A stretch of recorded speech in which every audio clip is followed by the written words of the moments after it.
This is video lecture for week 9. Here we continue with some more application of differentiation. We will study concavity and second derivative test. We have seen in the earlier lecture how to find an interval of increasing or decreasing for a function. The question is here, is this information is enough to draw the graph properly? The answer is no. Let's take an example. Suppose a function is increasing from a to b. Then how we draw the graph of that function? We can draw like this, opening up, or we can draw like this, opening down. So this part is known as concavity of the graph, and this is also concavity of the graph. So since this graph is opening up, this is called, this has a concave up, and this graph is opening down, so it has concave down. That means if I want to draw the graph properly, I need to know the interval of increasing and the interval of concave up or concave down. So here both are increasing, but the difference here is that this graph has concave up and this graph has concave down.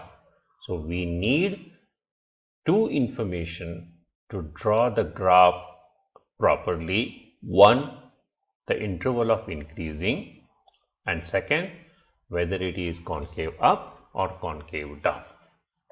Similarly, look at this example.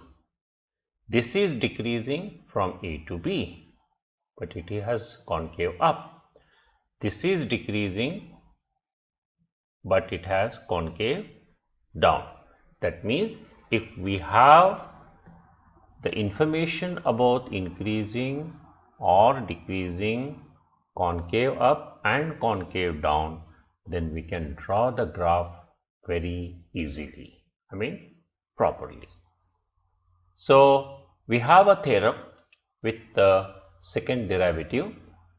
If the second derivative is positive on an interval, then the graph of f is concave up. See that we are connecting the concave up with the second derivative positive.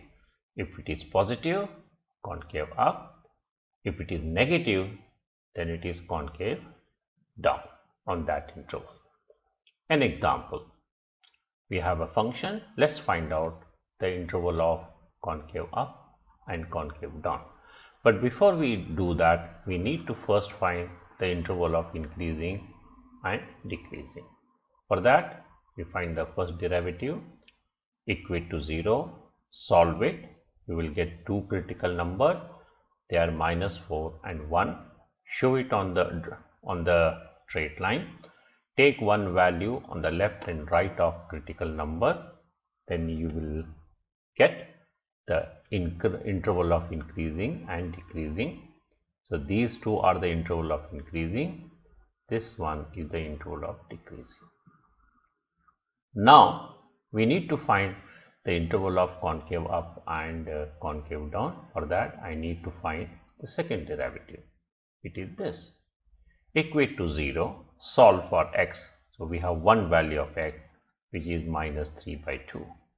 Again, show it on the line, 1 point -3/2. Take one value on the left and the right. What we see, f double prime x is negative positive for x greater than -3/2. Using this theorem, this is concave up, and it is negative for x less than -3/2. According to this theorem, it has a concave down. So we have two intervals of increasing, one interval of decreasing, and two intervals of concave up and concave down. Using all these information, you see we have a drawn. So -infinity, right, -infinity to 4, it is increasing. Then 1, we have 1 here, okay. So 1 to infinity, it is increasing. Then minus 4 to 1, it is decreasing. See, minus 4, right, to 1, it is, you see, decreasing. And then greater than minus 3 by 2, concave up, you see, greater than minus 3 by 2, concave up, less than minus 3 by 2, negative, that is concave down, you see, it is here.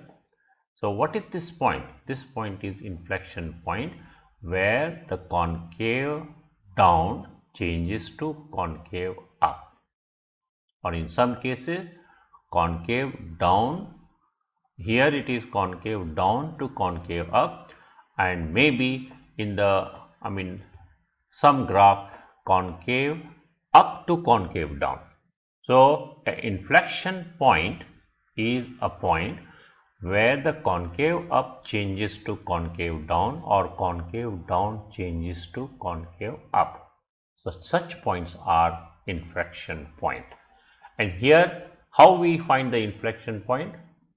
Find double prime, equate to 0, solve, you will get the inflection point. Here we have a linear, equate to 0, we have one inflection point, that is minus 3 by 2 is the x coordinate of the inflection point. This value you substitute in fx, you will get the y coordinate of that inflection point. So we have one more example.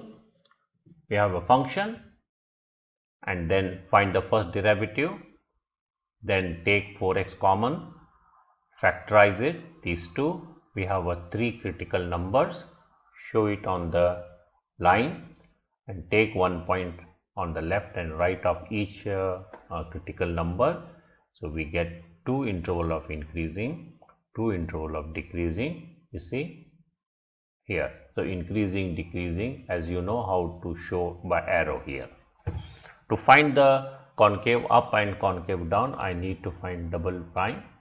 So I find it, 12 I will take out and solve it, you will get 2 values of x. So we have 2 inflection point here, and then show it on the line here again. Say 1 and minus 1, I show you here 1 and minus 1, 1 point on the left, 1 on the right of each.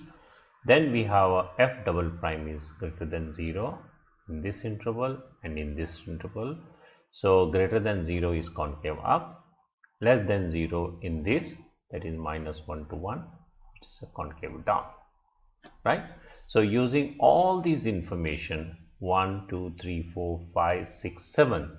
So we have, you see, graph decreasing, concave up, increasing, then concave down, yes, decreasing, concave up, it is increasing. So since f double prime x equal to 0 gives you 2 values of x, therefore we have 2 inflection point. You see here we have a minus 1 and then plus 1, yeah, plus 1, and here is a minus 1. You see at this point what is happening here, the concave up becomes concave down, and then from here again it changes to concave. So we have here what you call, here is the inflection point and here is one more inflection point.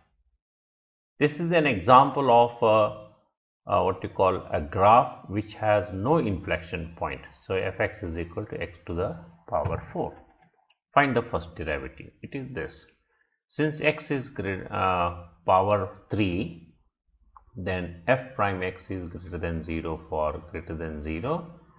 F prime x is less than 0 for x less than 0. Therefore, f is increasing for x greater than 0, decreasing for x less than 0. So we found the interval of increasing and decreasing. Then we find the second derivative, right? Then because of x to the power 2, so this is always positive, so f double prime x is greater than 0 for all x not equal to 0. So in this case there is no inflection point. So in the next lecture, we will study the second derivative test. Thank you.